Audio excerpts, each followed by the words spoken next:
critically acclaimed and internationally published author who specializes in self-help literature. That self-help literature saved my life. It made me to become aware that I'm not flawed, that I'm not a strange person, that I'm worthy. So thank you for that.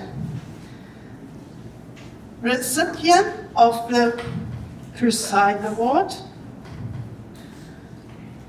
This was also like, wow, yeah.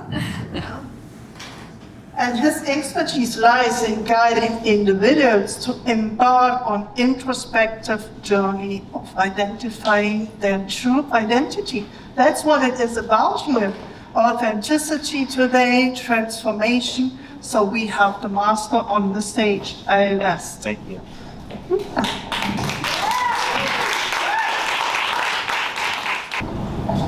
you hear me? Yeah, your hair is just getting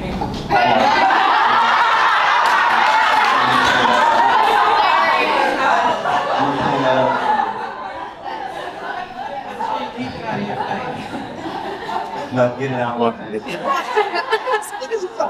I'm so jealous of you right now. Like that's, yeah, that's good. Appreciate it. So, I have two questions. Did you come expecting or did you come for the experience? A lot of times we wake up and we expect things to go well. And when we fall short of that, then we think that the entire day is gonna go wrong. So if you wake up with experience and you experience the day, then you will get everything you were expecting. On my way to work every day, I used to pass this young man, and we didn't speak, but I would see him every day. And throughout the days of passing him, we began to talk, and he began to tell me his story. His mom was a drug addict. His dad did 20 years in prison. And at a very young age, he experienced a lot of chaos, a lot of diversities. He didn't graduate school, doesn't even have a GED. But he wanted a lot of things in life that other people had seemed to have. He wanted a good mom. She was too busy being consistent with her life. He wanted a father, he wanted protection. He needed someone to guide him. But his dad was, of course, doing 20 years of prison. So that was his conception. His grandparents were living states away and couldn't care for him the way that he needed cared for. They were too busy trying to care for themselves. You know, a typical story of impoverished family. And coming from that and what that means to starting the soul from trying to find himself in a world full of wonders. As he grew, he went to live off with his grandparents. I think he said at the age of 14. And staying with him, he learned structure.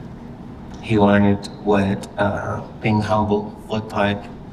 Although he had to go to school with the same shoes, ran track in the same shoes, practiced in the same shoes, and also had to wear these shoes throughout the year and was often in the same clothing. So what does that lead to in a school full of people that have fortunate parents? It leads to someone bullying you, talking about you, and now you have to you're still trying to find your way in this pool of fish that are attacking you on a daily basis. Throughout the talks that we had, I began to coach this child. I began to speak to him the way that I could speak to him. You know, I had to get on his level. I had to communicate with him right where he was at this place in life. And he wanted all these things. He wanted to be a world speaker. He wanted to travel the world. He wanted to see things. He wanted to have things. And he didn't know how to accomplish these things and where to even begin. So we had a conversation, and I'm like, well, do you want to finish school? Do you want to go back to school? And he's just telling me that I'm just not fit for that. I'm creative. I know what to do. I just don't want to go to school. It's just something that I can't commit to. I said, do you believe in yourself? He said, I do believe in myself. I said, well, belief has to turn into knowing yourself. So as we go through the belief stages, and I'm asking questions as to what inspires you. But there's a lot of things holding you back. You haven't forgiven your mom, you haven't forgiven your dad, and you haven't forgiven the people that set the course against you. Then he said, well, that's hard for me to do. How do I reach inside of myself and forgive people that physically harmed me, that put me in a mental space that told me I was a good one, that told me I wasn't gonna make it, that told me that I'd probably end up being a gang member, or I'd probably end up being a drug addict like my mom, or I'd probably end up being in prison like my dad. How do you overcome these things at a young age when these identities were set before you and you weren't expecting it? The road was already set. I wasn't expecting it. So I can tell you that he did forgive this moment. I said, these things are gonna hold you back from your true identity, from the person that you're needing to become. You have to take this backpack off. You have to keep this baggage down, and you have to forgive these people somehow, some way. So we came up with an idea. I said, why don't you use it as leverage? How about this? Your mom was consistent at being who she was. So what did that give you? Consistency. Even though it's a path that you didn't choose. I said your dad wasn't there, but what did that give you? Because that man wasn't there to protect you from harm and to give you guidance. So I said, now you have to be your own man. Now you get to be your own man. Now you get to be your own protection. Now you get to set the stage for what that man should look like, because he wasn't there. So now you get to write that story. He said, well, my grandparents weren't able to provide for me on a material level, but they gave me love, they gave me structure. And I saw that these two people loved each other no matter what the situation was. So I said, what did that give you? That gave you love, that gave you structure, that gave you still had something to get from all of these experiences. So take these things and use them as leverage in your own life. That way you can move forward and become the person you want to be, and maybe teach somebody that later. I think you got the point. This young man went on to own medical companies. He owned a medical company for several years. He went on to get a CEO for truck driving, went all over the world. He became an author. Published 14 books, 16 books under his name. He's done a lot of things in the world. He's spoken to people, spoken at schools, and done a lot of things. And mind you, he still doesn't have a high school education. And he went on to own many, many companies. So what can we all learn from this? Is when the stage is set up against you, when there are preset identities, roles, what have you, that the path is already there. You don't have to take that path.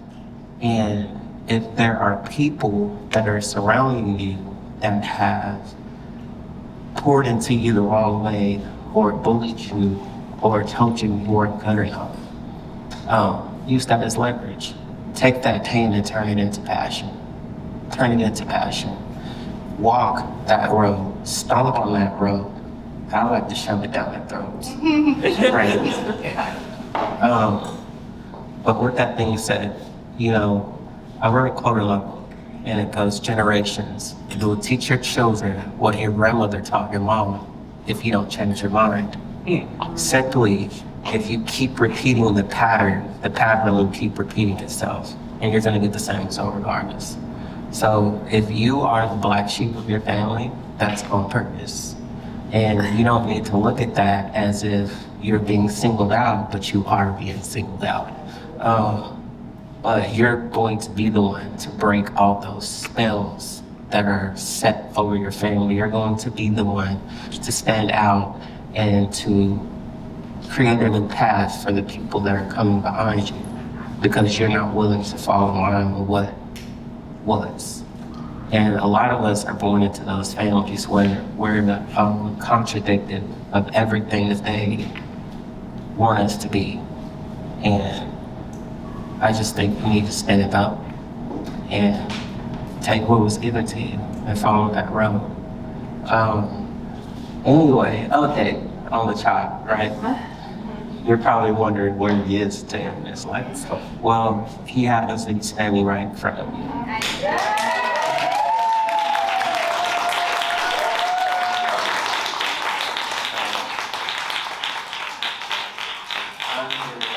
To tell my story, to give someone courage, and to tell them that you don't have to be defined by a document.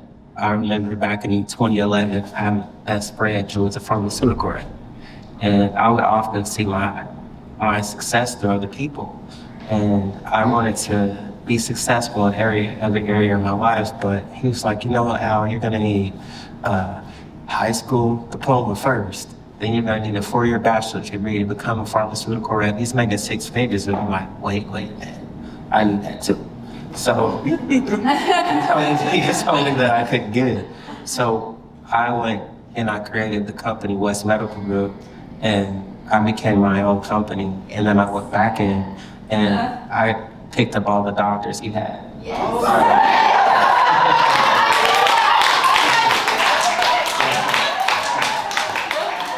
I said, if you're not gonna give it to me, I'll give it to me.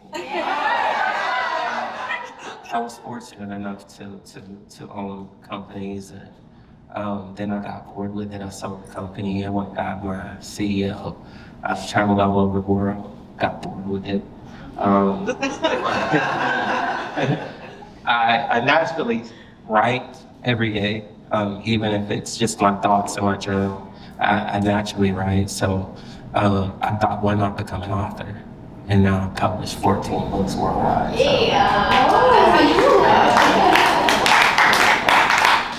So anyway, message of the day. Stay consistent, stay persistent, and never give up. And that's just my story. And that's all I have today.